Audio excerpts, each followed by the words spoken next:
Hello, hello. So, today we're going to take a quick look at the lore of life. First, we're going to do a rundown of all the spells and what they do. Then we're going to talk about if you were to take a wizard of this lore in a competitive setting, what spells might you take and why. This video is mostly geared towards Domination, but could help you out in campaign or land battles as well, if that's your thing. So, to start us off, we have Waking of the Wood.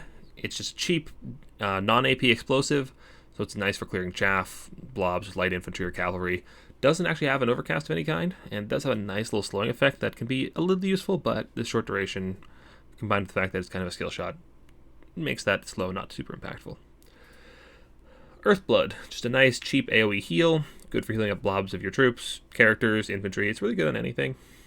It's just a nice all-around heal. Shield of Overcast on that just increases the duration, so it doubles the heal for a little less than twice the WOM, so it's actually just a net gain in healing if you are open for that. Shield of Thorns, melee damage reflection, Overcast just doubles it. So all it does, you cast it on a unit, it gives that melee damage reflection stat to that unit, and hopefully it helps them win that melee fight, whatever melee fight they're in, or help them blunt a charge, but generally melee damage reflection is a little janky, so it's not the most useful thing ever. Flesh to Stone, 60% Fizz resist for 8 WOM on a single unit of your choice. Overcast just doubles the duration. Fizz resist can be quite nice, but it's kind of fallen out of favor in Warhammer 3, so it's kind of niche as there are a lot of magic attacks in the game these days. Regrowth, just a big old fat heal and vigor refresh on a target of your choice. 13 WOM for the Undercast, which does about 22% max HP healing on a target. Or the Overcast for 18 WOM, which heals for about 33%. As well as refreshing the entire vigor of the unit, taking it back up to fresh vigor. Dweller's Blow, big ol' AoE damage spell. 17 WOM for the Undercast, 21 for the Overcast. Does very, very nice damage against even armored infantry. It has full AP damage, so it does well clearing blobs. Even does well into heavy cav, although they can often just run out of it and avoid the damage. You really want to be using it on those slower, heavy infantry units.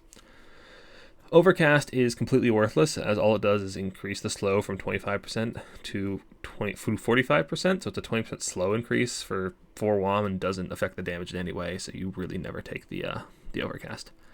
And then the lore passive, which isn't actually shown on this screen, is this right here, Life Bloom. Every time you cast a spell for the next 5 seconds, your entire army will be healed by 0.2% HP per second.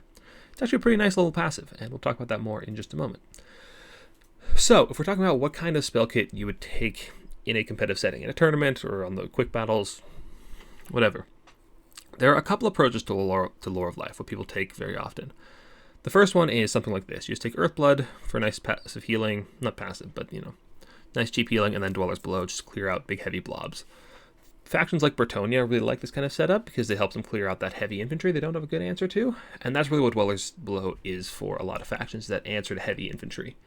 Kind of like a Pit of Shades or a Talons of the Night, that kind of thing. It fills that role of just clearing out those heavy, heavy blobs for you. It can also sometimes be used to snipe artillery, though it's not as reliable as at that job these days as it used to be, as the crews can run out of it if your opponent's fast. But if your opponent's not paying as much attention, then it can just outright kill an artillery crew, which is very helpful for some factions.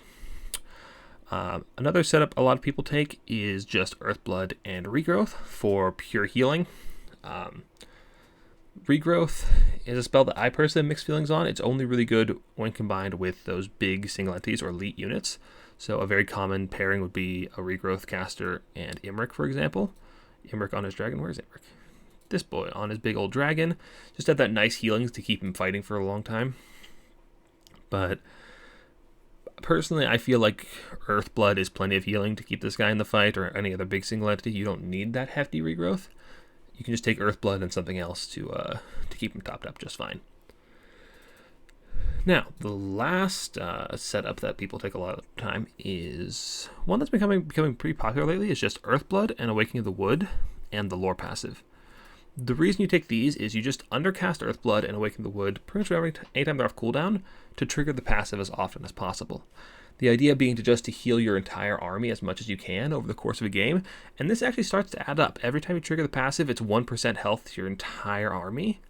And you can trigger it, I don't know, how much WOM do you get? 6 for each of these, you get 80 WOM, so you can trigger it, 10 to 15 times, something like that. I'm not doing the math right now. So that's 10 to 50% extra HP for your entire army, which In Domination, your army starts out with 9,000 gold value. Then it only gets more and more as time goes on. You're summoning more units. So you're actually getting a lot of gold value out of just spamming that passive. So this has become quite popular lately. So those are the typical setups you see for Lore of Life in competitive Domination. You don't really see Shield of Thorns because melee damage reflection, as I was saying, it's really janky, and the buff doesn't last that long, so it has to be used very precisely, which takes a lot more effort from you as a player than it does just to heal things up. So you don't really see this guy that often. Flesh to Stone is kind of in the same boat where the duration isn't very long. Fights are pretty slow, so this is only going to be super relevant in things like cav charges into each other. And again, that just takes a lot of good timing and awareness from a player that you don't need to be dedicating your attention to when you have a million other things to worry about. So it's usually just more reliable to go for the healing or the Dwellers option. So that is Lore of Life in competitive. Thank you guys so much for watching. I will see you next time.